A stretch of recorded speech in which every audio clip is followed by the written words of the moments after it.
The African sun hung at its zenith, mercilessly drying the savanna with its rays. Tembo, an experienced ranger, wiped the sweat from his brow and slowly moved through the tall, dry grass, carefully watching for any signs of poachers. In recent weeks, alarming reports of traps have been coming from various parts of the reserve, threatening not only lions, but other local wildlife as well.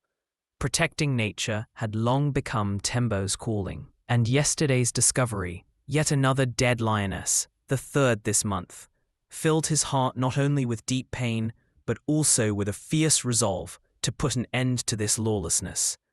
The rifle hung familiarly on his back, though he sincerely hoped he wouldn't have to use it.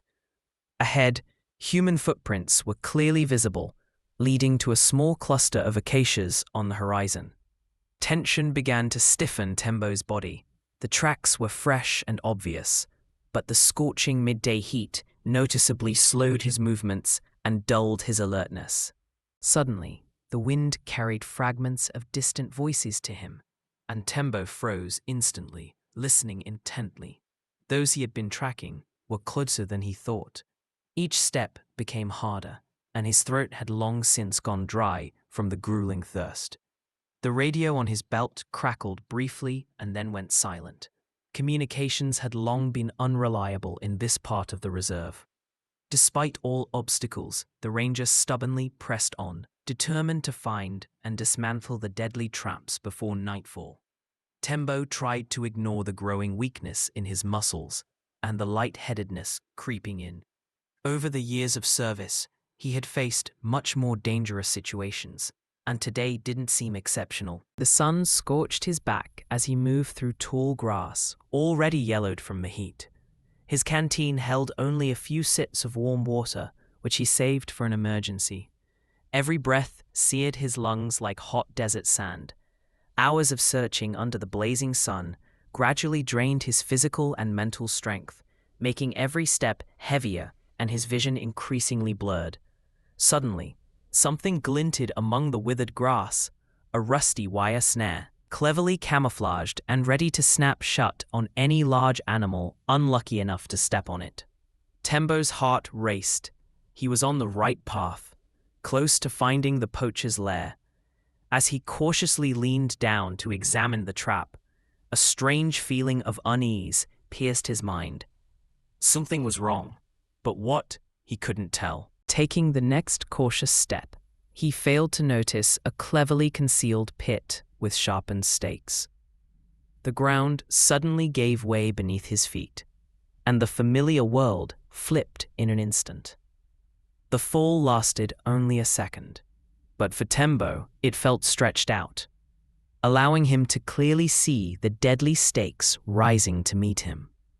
A sharp shaft pierced his leg, unleashing a wave of unbearable pain that sent black dots dancing before his eyes, threatening to consume his consciousness.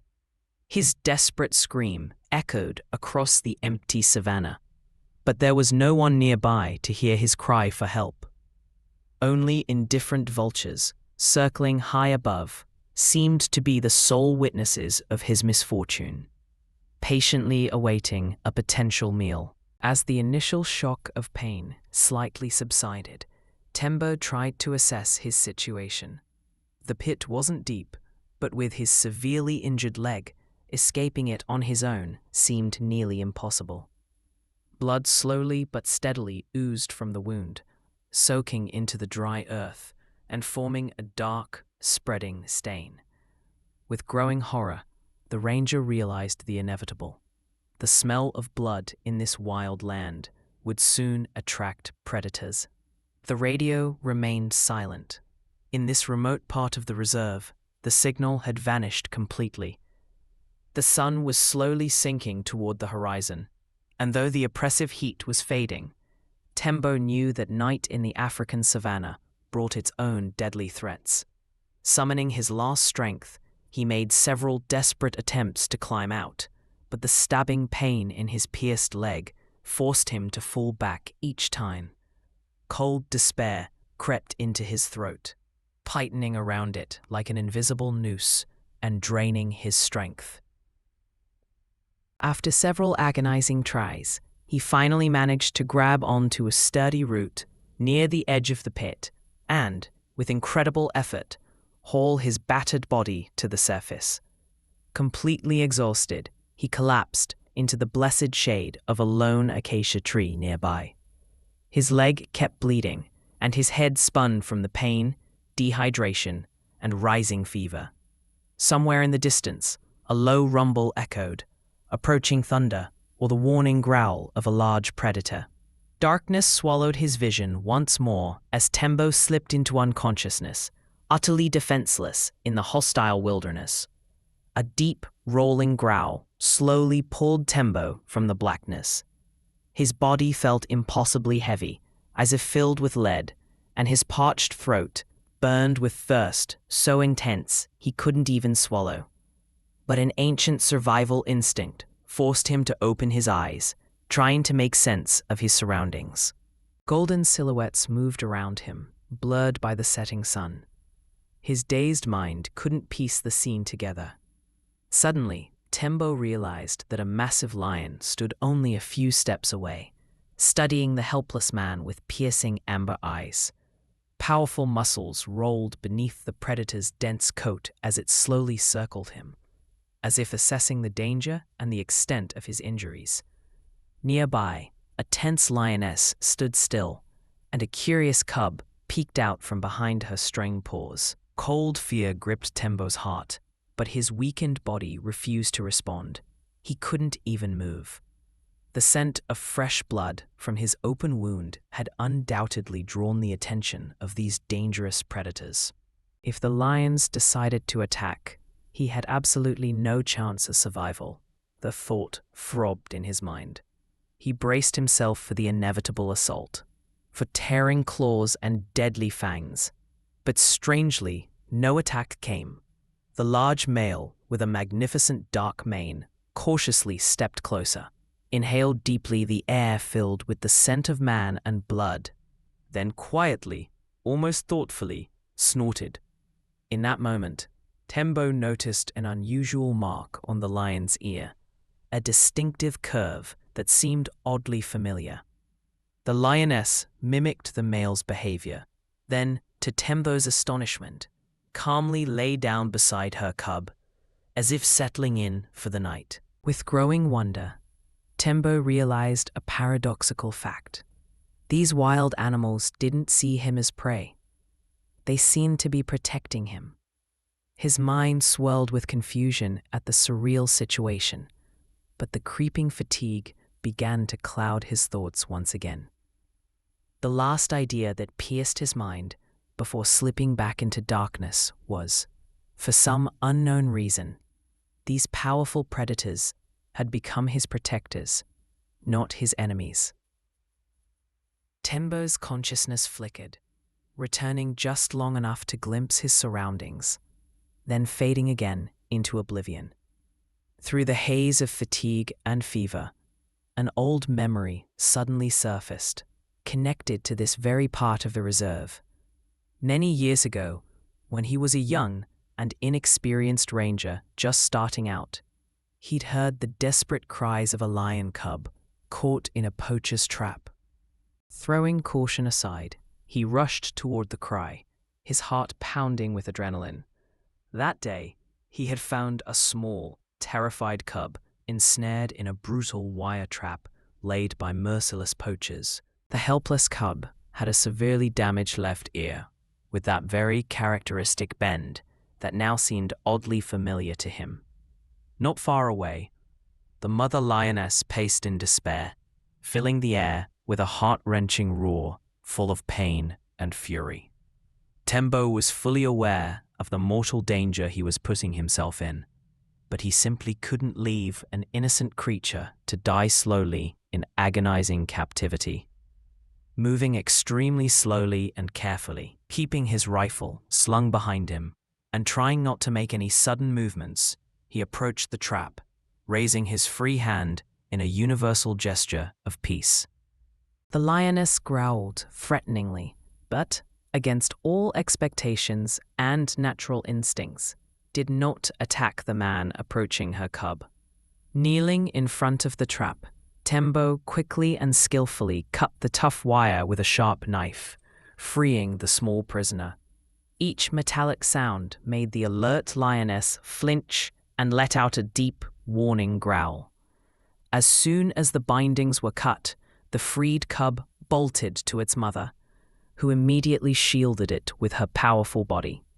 Then, to the man's amazement, she lifted her head and looked directly at him, not with rage or threat, but with something almost human, understanding and gratitude.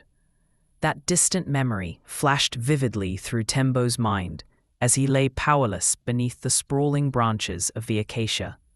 Could it be that the enormous, mighty lion standing guard beside him now was the very same helpless cub he had once saved, grown into a majestic king of beasts? The distinctive mark on its ear couldn't possibly be a coincidence.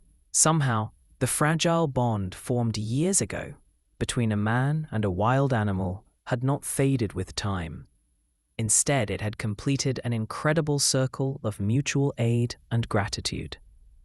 The setting sun cast long golden rays across the savanna, painting everything in warm amber tones. The air was gradually cooling, filled with the scents of evening and the distant buzzing of nocturnal insects. Tembo lay motionless in the life-saving shade of the tree, his body racked with pain and fever, but his mind was strangely sharpened by the awareness of the lion's unusual closeness. The powerful male, whom he mentally named Orion, sat calmly just a few steps away, his eyes glinting mysteriously in the deepening dusk. The amber eyes of the lion stared so piercingly that Tembo felt a chill run through him. It was as if that gaze held ancient wisdom, nature itself judging the man, weighing every minor and major act of his life. The lioness and her cub nestled peacefully against the mighty male. Their bodies seemed relaxed, yet their sensitive ears twitched constantly, picking up every sound of the savanna. They weren't just nearby, they were truly guarding their unexpected charge. In a half-delirious state, teetering on the edge of consciousness, Tembo saw the lioness rise gracefully and approach him. Carefully sniffing his injured leg, she did something unbelievable. She began to gently lick the open wound, as if caring for her own cub. The touch of her rough tongue on the inflamed flesh caused a sharp jolt of pain, but Tembo forced himself not to move, instinctively understanding that this strange display of care might save him from deadly blood poisoning. On the far edge of the clearing, several hyenas appeared, their sinister giggling echoing through the evening air. Their dark silhouettes flitted through the tall grass like phantoms, ready to strike at any moment. With each passing minute, their eerie laughter grew louder and closer. Under normal circumstances, Tembo would have grabbed his reliable rifle without hesitation, but now he was utterly helpless in the face of this approaching threat. However, his intervention wasn't needed. Orion majestically lifted his massive head and let out a roar so powerful and deafening that the hyenas immediately scattered, vanishing into the darkening twilight. That commanding sound rolled across the savanna like thunder, silencing every potentially dangerous nocturnal predator for miles around. It was in that moment that Tembo finally realized the astonishing truth. The lions were not near the wounded man by accident, nor were they merely watching out of curiosity. They were deliberately protecting him from other dangers of the wild. Whether it was an instinct, an echo of animal memory of his past rescue, or something even deeper and more inexplicable, these mighty predators had consciously chosen not to kill the helpless man, but to guard him in his hour of greatest need. Tembo's life now depended not on his own actions or choices, but on the mercy of the wild, a force from which he expected only cruelty, but which had instead granted him unexpected protection. Slowly grasping this paradoxical truth, the exhausted ranger slipped once more into a restless, feverish sleep. With the first rays of the rising sun, a growing sense of alarm and unease settled over the ranger station. Tembo hadn't returned from his patrol and had missed the schedule's check-in. With each passing minute, the dangers lurking in the desolate reserve became more real. A team of loyal comrades, led by his best friend Juma, was hurriedly preparing for a massive search. Fully aware of the possible risks to a lone ranger, from armed poachers to deadly dehydration or wild animal attacks. "We must find him before nightfall," Juma said firmly, methodically checking the rounds in his trusty rifle. "We've already lost 2 of our men to poachers. I won't let Tembo become the 3rd. Armed to the teeth and accompanied by skilled tracking dogs, the search team set off along Tembo's presumed route, carefully scanning the dry savanna plains for any sign of his presence. After several grueling hours under the scorching sun, they pressed on, refusing to give up. Suddenly, one of the young rangers spotted a trail of human boot prints on the cracked ground, leading toward a lone acacia atop a hill. Without hesitation, they rushed in that direction, but froze in shock as they neared the tree. A full lion pride had settled around the acacia, closely observing the approaching humans. Juma instinctively gripped his rifle tighter, his finger tense on the trigger. Had they come too late? Had the lions already found his friend? Was Tembo even alive? But to his immense astonishment, the huge, majestic male lion leading the pride simply turned his head toward the tree, as if deliberately pointing the rescuers in the right direction. Such behavior was utterly unheard of in a wild predator.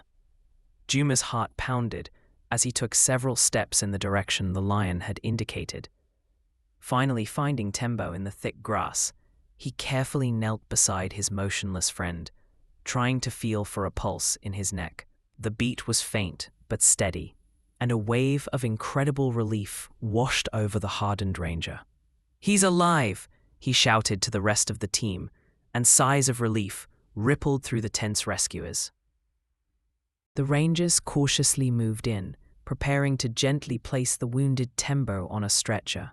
Juma couldn't tear his eyes away from the imposing lion, standing motionless just a few steps away, when the radio on Juma's belt suddenly crackled, breaking the tense silence. The lions instantly turned their heads toward him, their powerful muscles tensing, ready to pounce in a heartbeat.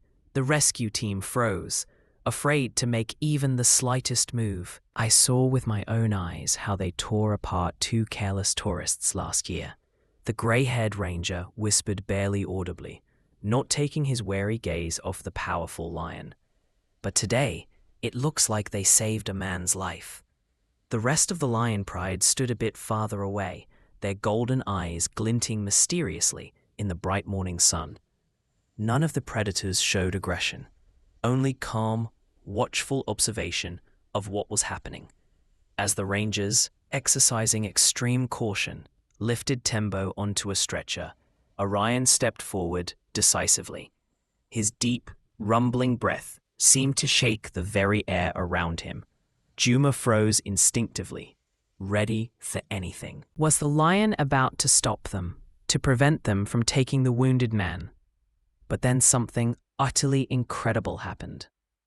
Orion let out a low, almost thoughtful sound, like a deep sigh, and then slowly stepped aside, clearing the path. The meaning of the gesture was unmistakably clear. Go. The lions had guarded Tembo all night from the dangers of the savannah, but now they were voluntarily handing him over to the humans.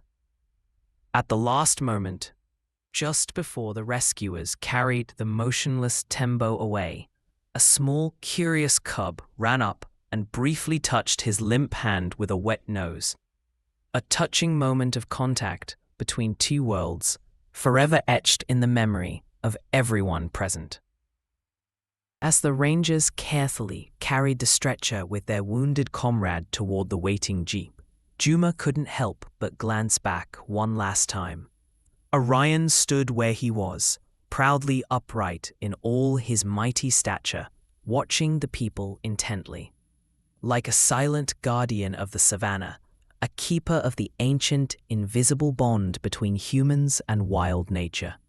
Consciousness slowly returned to Tembo, to the hum of the engine and the muffled, worried voices of his companions.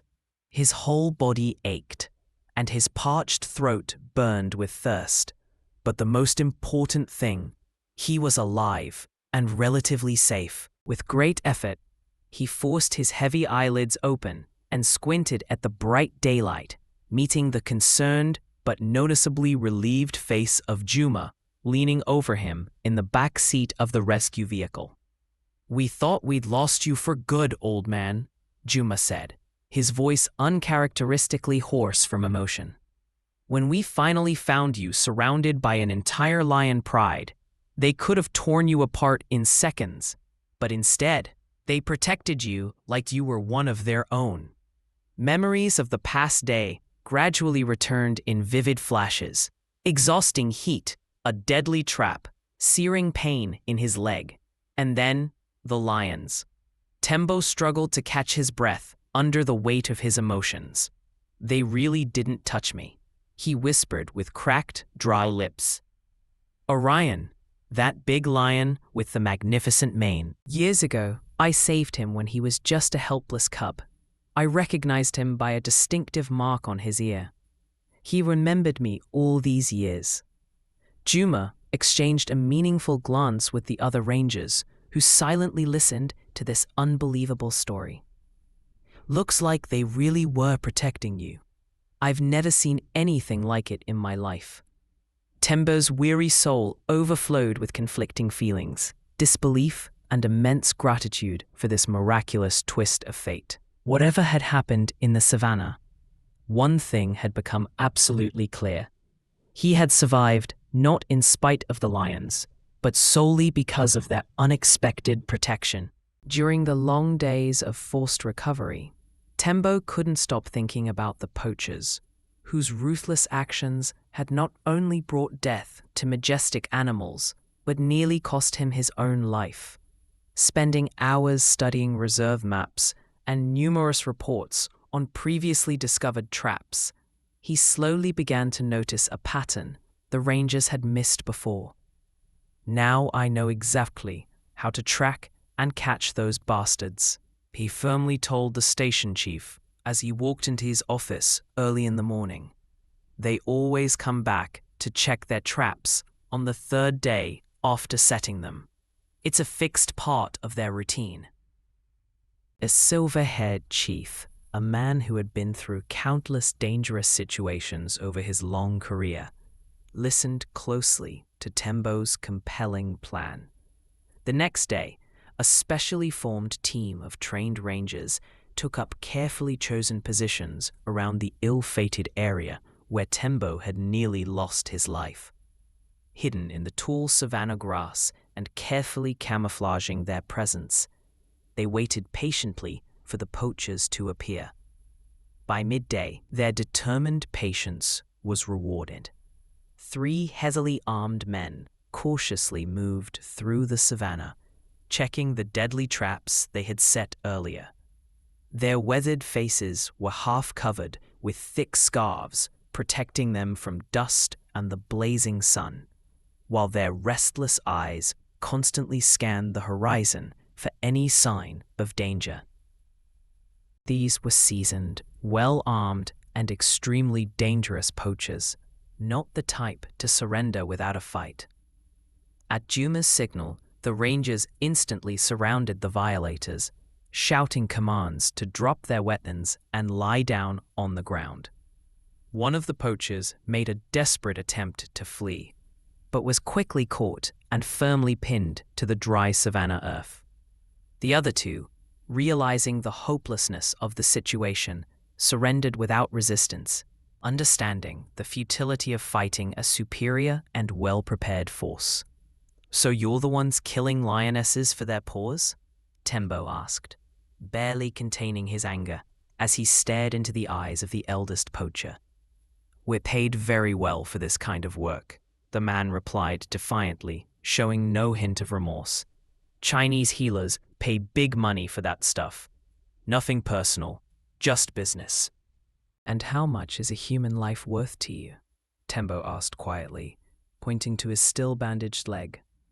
What price would you put on the extinction of an entire species?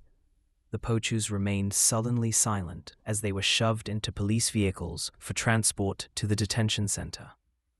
The collected evidence was more than enough for serious charges. Professional butchering tools, numerous traps both set and ready, and parts of animal bodies already prepared for sale on the black market. A week after the successful capture, a short but meaningful article appeared in the local newspaper reporting the sentencing of the poacher group. Each received the maximum penalty under national law: 10 years in prison and a heavy fine. But for Tembo, something else mattered far more than official awards or public recognition. When his wound had fully healed, allowing him to resume his usual patrols of the reserve, he unexpectedly saw the majestic Orion watching him from a distant rocky outcrop. The lion's magnificent golden mane fluttered in the light breeze. Their eyes met across the savanna, not as strangers or potential enemies, but as two living beings bound by a deep, unspoken understanding and mutual respect. Tembo felt a deep sense of satisfaction knowing the territory of this lion pride was now truly safe. Not a single deadly trap, not a single ruthless poacher remained in this part of the reserve. His journey had begun with a sincere desire to protect the unique world of wild nature. But through a surprising twist of fate, it was the lions who protected him in his moment of greatest danger. And he, in turn, was able to repay them in kind. The natural fear had given way to profound trust. A special bond had formed between man and wild beast, one that neither of them would ever forget. Nature never ceases to amaze us, reminding us of the deep connections that exist between humans and animals. Connections stronger than cruelty, greed, or senseless destruction.